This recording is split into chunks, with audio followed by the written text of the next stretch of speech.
block of farms south of Kent say they had no evacuation notice as water was rushing into their homes. Thank you for joining us here for KIRO 7 News at 5. Eric Thomas with you here in studio. Now, King County did send out an alert, but these folks telling us it was too little too late, a day too late. KIRO 7's Brandon Thompson spoke to them as they start to dig out their properties. This is the first day Don Kramer says the water has started to recede from the road, but there's still several feet on his property.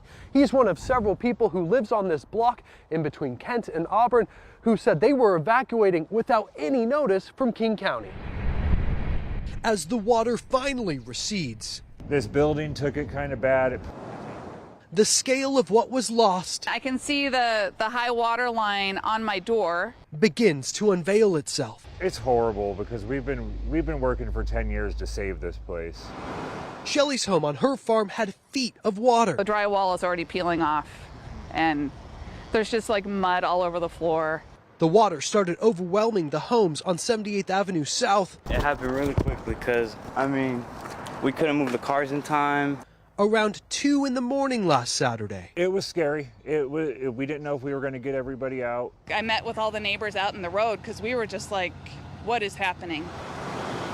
As feet of water flooded the street and their homes, everyone evacuated on their own. There was no evacuation order. There was no emergency, responders coming to check on us. I don't know if just because there's only 6 families on this road that we didn't get a notice or what, but we were seemingly forgotten about and ignored. 3 other people told us the same thing. We checked in with the sheriff's office, who says their teams got there around noon Saturday. There was sheriffs with boats getting elderly people from down the street and dogs out from down the street in boats. And King County's Department of Emergency Management says one evacuation order was sent out just before 4 Saturday afternoon, but it did not include 78th Avenue. Another order was sent out just before midnight that did.